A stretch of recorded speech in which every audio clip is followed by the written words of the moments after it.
malam hari ini, Harian Umum Palembang Express bersama 3 media di Sumatera Selatan menjalin kerjasama dengan Civitas Universitas Islam Negeri Raden Patah Palembang tadi siang.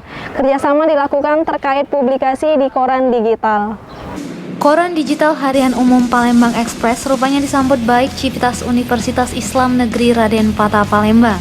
Dukungan tersebut diberikan dengan penandatanganan nota kerjasama yang langsung ditandatangani Rektor UIN Raden Patah Palembang, Profesor Dr. Nyayu Hodijah dan General Manager Harian Umum Palembang Express Tri Nurwanto. Penandatanganan kerjasama ini juga disaksikan oleh Wakil Rektor 2 Dr. Abdul Hadi, Kabak Kelembagaan Kerjasama dan Humas Dr. Andus Herman Pribadi, Kasubag Kelembagaan Antoni Ansyori MSI, Kasubag Kerjasama Dr. Andus Taher Perdana MPD, Pranata Humas Ahli Muda Elisma Harfiani, Staf Kelembagaan Kerjasama dan Humas Kemas Ari Panji. Rektor UIN Raden Patah Palembang, Profesor Dr. Nyayu Hodijah menyambut baik kehadiran koran digital yang diusung oleh sejumlah media, terutama Harian Umum Palembang Express. Menurut dia, koran digital bisa menjadi media dalam mempublikasikan kegiatan yang ada di kampus berbasis Islam tersebut.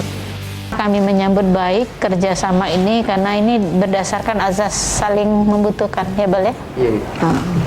Saling membutuhkan. Kami butuh media sebagai sarana selain untuk mendapatkan informasi, juga untuk menyampaikan informasi perkembangan dan kegiatan UIN di tahun-tahun yang akan datang. Ini 2020 segera berakhir, mungkin ini sebuah awal yang baik memasuki tahun 2021. Pemimpin redaksi Harian Umum Palembang Express mengaku sangat bahagia atas kerjasama publikasi bersama Civitas UIN Raden Patah Palembang. Dia memastikan jika informasi yang dipublikasikan Palembang Express memiliki sumber yang benar. Sama secara resmi dengan pihak Universitas Islam Negeri Raden Patah Palembang, kami Palembang Express mengaku sangat bahagia atas jalinan kerjasama hari ini. Tadi Bu Rektor juga menyambut mengapresiasi kerjasama ini, merupakan kerjasama yang saling menguntungkan, di mana kita media membutuhkan sumber-sumber berita yang valid, sumber-sumber berita yang hakiki, yang benar dan tepat. Reporter dan juru kamera tim Sumsel 24 Jam Palpes.com. Pemirsa, Gubernur Sumatera Selatan Haji Herman Deru meminta pengurus KONI Sumsel untuk memprioritaskan pembinaan atlet dari putra daerah. Tujuannya untuk memperkuat daerah di tingkat nasional, salah satunya Pekan Olahraga Nasional.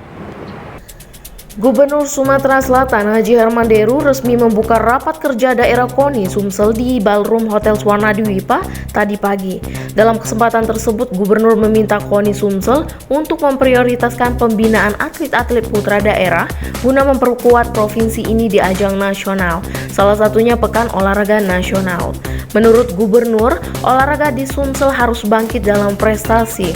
Oleh sebab itulah pembinaan calon atlet diminta untuk memprioritaskan putra daerah agar prestasi yang dibangun memang berasal dari Sumatera Selatan. Solid juga dalam menuai prestasi. Maka salah satu yang syarat yang paling penting keutuhan. Kita boleh berbeda partai politik, kita boleh berbeda agama, kita boleh berbeda profesi, kita boleh berbeda asal suku, boleh beda cabur, tapi ketika kita dalam satu wadah yang namanya KONI ini, kita harus bersatu. Oleh sebab itulah pembinaan calon atlet harus melibatkan semua stakeholder di daerah. Namun jika pembinaan dilakukan secara serius, dia optimis olahraga Sumatera Selatan akan semakin maju. Ketua Umum KONI Sumsel Henry Zainuddin mengatakan, KONI Sumsel dalam kepengurusannya menghadapi tantangan berat. Baru 2 bulan kerja pandemi melanda, namun dia mengaku sangat terbantu dengan bantuan dana yang diberikan Pemprov Sumsel. Dana yang diketahui sebesar 4 miliar rupiah tersebut akan dimanfaatkan untuk memajukan olahraga tahun 2021. Reporter dan juru kamera Citra Utama Palpres.com. Menindaklanjuti tertundanya pembayaran honor BPD dan perangkat desa se-Kabupaten Musirawas Utara, Asosiasi Badan Permusyawaratan Desa Muratara melakukan rapat mediasi bersama pihak eksekutif Muratara Selasa kemarin. Dalam rapat dipimpin DPRD Muratara itu, mereka minta agar honor BPD dan perangkat desa se-Kabupaten segera dibayarkan. Dipimpin DPRD Muratara, rapat mediasi terkait tertundanya pembayaran honor BPD dan perangkat desa se-Kabupaten Muratara dihadiri Sekda Alwi Roham dan jajaran. Kepada peserta mediasi, Sekda menjelaskan tak ada keinginan dari pihaknya untuk tidak membayar hak-hak anggota BPD dan perangkat desa tersebut, karena kondisi saat ini di mana musibah nasional seperti COVID-19 secara tak langsung berpengaruh hingga ke daerah, termasuk menyebabkan terjadinya keterlambatan waktu pembayaran honor BPD dan perangkat desa. Untuk itu Sekda minta pengertian semua pihak. Sementara itu, mewakili BKD Muratara, Rizaludin dalam rapat menjelaskan, sebelumnya jauh-jauh hari pihaknya telah mengajak pertemuan dengan Forum Kepala Desa Muratara dan menjanjikan jika ADD itu paling lambat dibayarkan pada Februari 2021 mendatang. Karena pada Januari BPKP akan datang untuk mengaudit seperti biasanya. Untuk itu pihaknya harus berkonsultasi dahulu dengan BPKP agar tidak menyalahi aturan, karena sebelumnya juga pihak BPKP juga melarang untuk melakukan pembayaran sebelum mereka datang untuk mengaudit. Sementara itu, Sekretaris Apetnas Muratara, Supriyadi Arianto dalam rapat itu meminta untuk tak mengaitkan permasalahan tertundanya pembayaran honor itu dengan COVID-19, karena menurutnya COVID-19 itu telah dialokasikan sebelum anggaran belanja tambahan.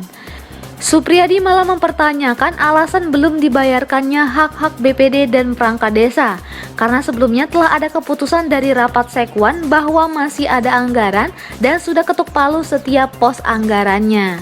Di sini kan kita tidak membahas narasi dan nostalgia lagi, tapi di sini Bapak masih mengulas jangka COVID. Bukankah COVID sudah dialokasikan sebelum ABT, Pak? Nah, kenapa sekarang dibahas lagi COVID, Pak? Itu satu.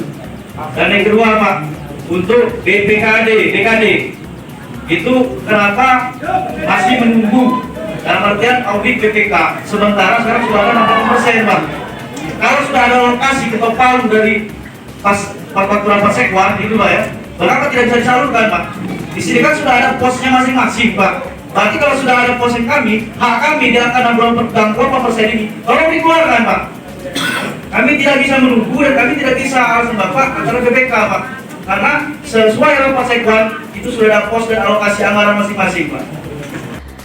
Sementara semua anggota Apetnas dan BPD sepakat untuk meminta pembayaran honor di bulan Desember ini. Reporter dan juru kamera Sony Harsono, palfresh.com. Berita terakhir Sumsel 24 jam hari ini. Wali Kota Prabu Muli Haji Ridho Yahya meminta kepada pihak ketiga agar menyelesaikan semua pekerjaan proyek tepat waktu. Pasalnya jika nanti sampai tenggat waktu tidak selesai, maka pekerjaan proyek tersebut dibayar sesuai progres yang ada. Wali Kota Prabu Muli Ridho Yahya didampingi Direktur RSUD Selasa kemarin meninjau pembangunan RSUD Kota Prabu Muli. Diketahui deadline batas waktu pengerjaannya tanggal 25 Desember 2020 mendatang. Dalam kesempatan itu, Ridho menegaskan setiap pekerjaan pembangunan harus segera dilaporkan, termasuk pembangunan RSUD berupa penambahan ruangan administrasi dan ruangan instalasi gawat darurat atau IGD. Wali Kota juga minta kepada pihak ketiga agar menyelesaikan semua pekerjaan proyek tepat waktu. Pasalnya jika nanti sampai tenggat waktu tidak selesai, maka pekerjaan proyek tersebut dibayar sesuai progres yang ada. Kita melihat perkembangan progresnya, karena tanggal 25 kita harus sudah tidak boleh lagi ada apapun di sini. Makanya setelah kita tinjau tadi pagi dari Bupati Ngadep, kita selalu tinjau. Kami jelaskan nanti kami tinjau, tapi setelah hari Senin kita tidak lagi alasan bahwa ini sesuai dengan permintaan BPK, ini harus dibayarkan sesuai dengan progres fisik yang ada. Tapi kalau kita lihat alasan selesai itu hari ini baru hari Selasa, Senin, Rabu kami bisa selesai. Kan pasang pintu kan bukan cari aman kita dulu, tinggal finishing.